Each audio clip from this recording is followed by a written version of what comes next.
আজ আমরা কথা বলছি রগের সমস্যা নিয়ে। রগ টানা নিয়ে আমাদের মধ্যে অনেক বিভ্রান্তি রয়েছে। অনেক রোগী আমাদের কাছে এসে বলে, "স্যার আমার কোমরের রগে টান লেগেছে।"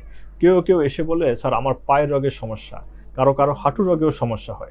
আসলে রগ কী জিনিস?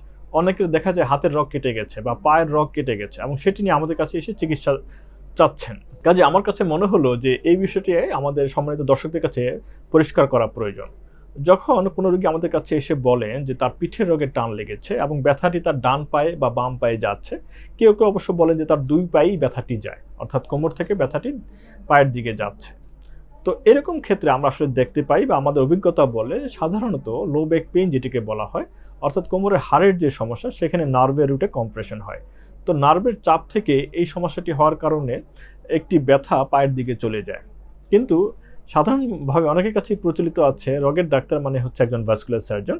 কাজেই রক্তনালীর সমস্যা মনে করে অনেকেই এই যে নার্ভের সমস্যা বা পিঠের রগের সমস্যা এটি আমাদের কাছে নিয়ে চলে আসেন।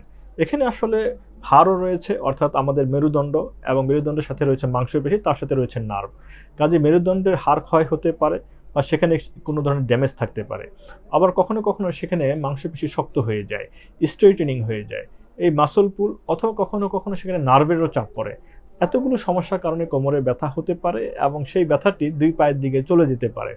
কিন্তু সাধারণভাবে আমাদের রোগীরা মনে করেন যে কোমরের রগে টান লেগেছে এবং এই রগের বিভ্রান্তি নিয়ে অনেকেই ভাস্কুলার সার্জনদের কাছে চলে আসেন। তখন আমরা যখন পরীক্ষা-নিরীক্ষা করে বুঝতে পারি যে রোগীর আসলে তেমন কোনো রক্তনালীর রোগ নেই, তখন আমরা ফিজিক্যাল মেডিসিন বিশেষজ্ঞ এবং অর্থোপেডিক বিশেষজ্ঞ যারা রয়েছেন, আমাদের সম্মানিত সহকর্মী, তাদের কাছে আমরা রেফার করে দেই। কখনো কোনো রোগী আমাদের কাছে এসে বলেন যে তার হাতের রগ কাটা গেছে। হাতের রগের চিকিৎসা চাচ্ছেন। কিন্তু এই একই ঘটনা এখানেও ঘটে। দেখা যায় যে কোনো রোড অ্যাক্সিডেন্ট কিংবা যে কোনো মারামারির ফলে দেখা যায় যে হাতের বা পায়ের রগের ইনজুরি হতে পারে, মাংসপেশির ইনজুরি হতে পারে। কখনো অবশ্য রক্তনালীর ইনজুরিও হয়ে থাকে এবং সেটি স্থানীয় চিকিৎসকরা দেখা যায় যে লাইগেট করে দিয়েছেন, অর্থাৎ বেঁধে দিয়েছেন। রোগীর হাতের বা পায়ের তেমন কোনো সমস্যা নেই। কিন্তু উনি হাত নাড়াতে পারছেন না, হাতের শক্তি কম, হাত দুর্বল। এই ধরনের ক্ষেত্রে পরীক্ষা-নিরীক্ষা করে দেখা গেছে কোথাও মাংসপেশির ইনজুরি হয়, কোথাও টেন্ডন কাটা পড়ে, কোথাও নার্ভের ইনজুরি হয়। কিন্তু রক্তনালীর তেমন কোনো ইনজুরি আসলে অনেক ক্ষেত্রেই পাওয়া যায় না। কাজেই এই ক্ষেত্রেও সম্মানিত রোগীদের একটি বিভ্রান্তি কাজ করে যে রগের ডাক্তার অর্থাৎ ভাস্কুলার সার্জনদের কাছে গেলেই হয়তো হাত এবং পাটি সচল হয়ে উঠবে, আগের মতো কাজ করা যাবে। এই ক্ষেত্রেও আমরা যারা হ্যান্ড সার্জন রয়েছেন বা অর্থোপেডিক সার্জন রয়েছেন তাদের কাছে রেফার করি। কখনো দীর্ঘ সময় ফিজিওথেরাপি দিতে হয়। কাজেই আমরা ফিজিক্যাল মেডিসিন কনসালটেন্টদের কাছেও এই ধরনের রোগীদেরকে রেফার করে থাকি। ফলে আমরা দেখতে পেলাম কোমরের রগে যে টান লাগছে বা হাতের বা পায়ের যে রগে যে বিষয়টি রয়েছে, অধিকাংশ ক্ষেত্রেই কিন্তু এটি আসলে রক্তনালী রোগের কোনো সমস্যা নেই। আবার অনেক রোগী আমাদের কাছে চলে আসেন হাঁটুর রগ ছিঁড়ে গেছে বলে চলে আসেন। অর্থাৎ এসিএল অথবা পিসিএল ইনজুরি বলে একটি কথা রয়েছে। এটি যারা অর্থোপেডিক সার্জন আমাদের সহকর্মী তারা এটি খুব ভালোভাবে জানেন। কিন্তু অনেক সময় একজন চিকিৎসক রোগীকে কাউন্সেলিং করার সময় বোঝানোর সুবিধার্থে বলেন যে তোমার হাঁটুর রগ ছিঁড়ে গেছে।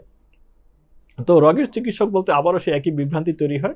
দেখা যায় একজন সম্মানিত রোগী আমাদের কাছে চলে এসেছেন, হাঁটুর রগ ছিঁড়ে গেছে এবং উনি এসে বলছেন যে, "স্যার আপনার অনেক কথা অনেক শুনেছি। কাজেই আপনি আমাদেরকে চিকিৎসা দেন এবং আমি যাতে সুস্থ হয়ে যাই।" এই ক্ষেত্রে আসলে যারা নি জয়েন্ট নিয়ে স্পেশালি কাজ করেন, আর্থ্রোস্কোপি করেন, টেন্ডন রিপেয়ার করেন, এসিএল লিগামেন্ট রিপেয়ার করেন, সার্জারি করেন, সেই সমস্ত সহকর্মীদের কাছেই আসলে এই ধরনের রোগীদেরকে আমরা পাঠিয়ে থাকি। তবে রগ কি আসলে শুধুমাত্র নার্ভ বা মাংসপেশি? আসলে হাতের রগও কিন্তু রক্তনালী। আমরা কখনো দেখি যে হাতের রগ কেটে ফেলছে এবং হাত দিয়ে রক্ত পড়ছে, ফিনকি দিয়ে রক্ত ছুটছে। এটি কিন্তু আসলে এই যে ফিনকি দিয়ে যে রক্ত ছুটছে, এটি কিন্তু ধমনির ইনজুরি, রক্তনালীর ইনজুরি। এই জায়গাটিতে কিন্তু অবশ্যই ভাস্কুলার সার্জনদের কাজ রয়েছে এবং কখনো দেখা গেছে খুব দ্রুতই যদি এই চিকিৎসাটি না করা হয়, অর্থাৎ রক্তনালী রিপেয়ার করা না হয়, তাহলে কিন্তু হাতের বা পায়ের সেই অংশটি এফেক্টেড হতে পারে। বিশেষ করে রোড ট্রাফিক অ্যাক্সিডেন্টে পায়ের যখন ইনজুরি হয়, হাঁটুতে যখন ইনজুরি হয়, তখন কিন্তু হাঁটুর পিছনে যে রক্তনালীটি রয়েছে সেটি ইনজুরি হলে অনেক ক্ষেত্রেই রোগী ৬ ঘন্টার বেশি সময় পান না। এবং এই ৬ ঘন্টার মধ্যে যদি রক্তনালীটি রিপেয়ার করা না যায়, তাহলে কিন্তু পায়ের এই নিচের অংশটি সম্পূর্ণ নষ্ট হয়ে যেতে পারে। এই ক্ষেত্রে দ্রুতই চিকিৎসা প্রয়োজন। কাজেই অনেক ক্ষেত্রেই রোগী আসলে এই অভিজ্ঞতার অভাবের কারণে বা ইনফরমেশন গ্যাপের কারণে একটি আতঙ্কে থাকেন, ভয়ে থাকেন এবং দ্রুতই আমাদের কাছে চলে আসেন। তো আশা করি আজকে আমরা যে আলোচনা করলাম যে রগের যে বিভিন্ন অবস্থান, পিঠের রগ, পায়ের রগ, অর্থাৎ আমাদের নার্ভের যে বিষয়গুলো রয়েছে, আমাদের মাংসপেশির যে বিষয়গুলো রয়েছে এবং রক্তনালীর রগ, এই ৩ ধরনকেই আমরা আসলে রগ বলে থাকি। এর মধ্যে শুধুমাত্র রক্তনালীর রগের চিকিৎসা আমরা যারা ভাস্কুলার সার্জন রয়েছি আমরা করে থাকি।